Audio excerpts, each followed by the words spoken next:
This KISD Coaches Show is supported by Coach Henderson Sports Photography, Modern Appliance, Clean Veterinary Clinic, Denali Roofing, Seashells Visuals, and Cloud Real Estate. Well, just back from West Texas is Jerry Edwards, and boy, I tell you, he had a wild ride out there. Tells me he should have come home with the victory, and that's what I think too, with those Knights as strong as they are. But Coach, right there at the very end, the Permian Magic got you. Yeah, it was a long trip out there. I think we were in the right mindset when we got there. We played an extremely well first two quarters of the football game, executed to extremely high level, and jumped out to a 27-7 lead. And, we talked to the team at halftime about, especially being on the road, that Permian wasn't going to quit. They were going to come out and try to set the tone the second half, and that we had to be prepared to answer it. And, we just didn't come out of the locker room with the right focus that we needed to win that football game. We had a lot of mistakes in the second half, and it was, just a lack of execution, really and truly. And, when you don't execute to a high level, it's a couple things. You're either tired or you're mentally not into the game. And I think a lot of that played into it the other night, because we were able to go back and watch the film, and you can see, we had the right situation called for the right things, and, we just kind of lost focus and didn't execute, several times. And it was, in all three phases of the game, and that allowed them to kind of get back in the game for us. But, the good thing that came out of it is, sometimes you got to lose, for your team to move forward. You're never happy with a loss ever, but, you're able to reflect back on it more when you do lose. When you win, sometimes you kind of gloss over things and overlook mistakes because, you're relishing in the win. Well, this one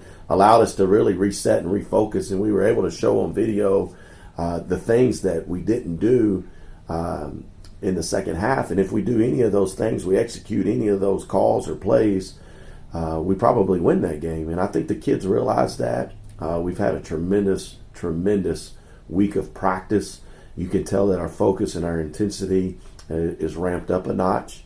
And I think it's a direct reflection of them, hearing what the coaches have been telling them in the last few weeks, and then actually seeing it on film and knowing that when we play 4 quarters of football and we get a chance to get the knockout punch, we do that. Case in point, we come out second half, we hadn't had a 3-and-out all game. In the first drive of the second half, we go 3-and-out, and really and truly, I think if we pick up a first down or 2 first downs there and we run 3 to 4 minutes off the clock, I don't think that they come back and beat us. But, we go 3-and-out, 1 minute goes off the clock, and now the sense of we can do this is on their sideline instead of our sideline. So we focused on that, and, our kids understand that, and we're ready this week.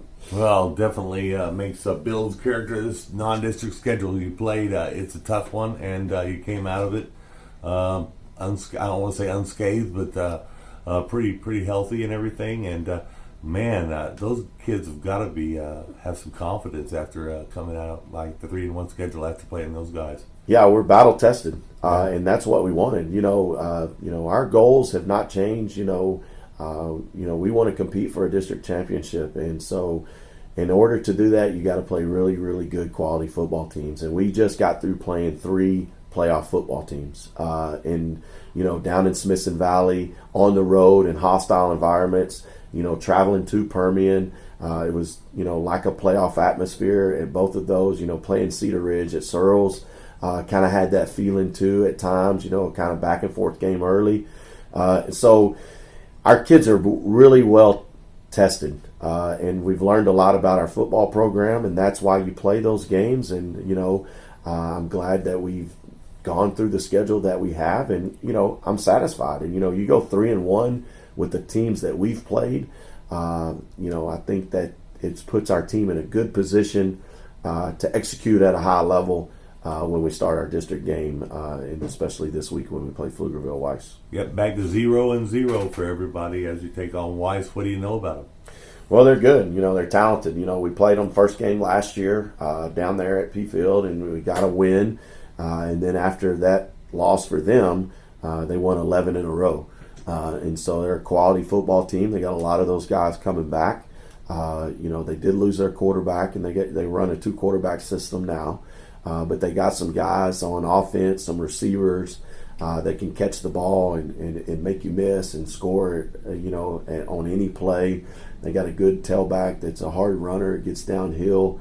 And then defensively, they have 3 or 4 guys that, their D-line is strong, that swarm to the football. So a very talented Pflugerville Weiss team. I think a team that will contend for one of the 4 playoff spots.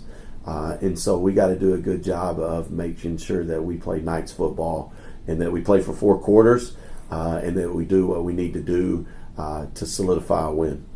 Well, I was walking into the field house and I happened to walk by the locker room and I saw a golf ball sitting right there where you keep all the scouting materials for the team to look at, and tell me what that's all about.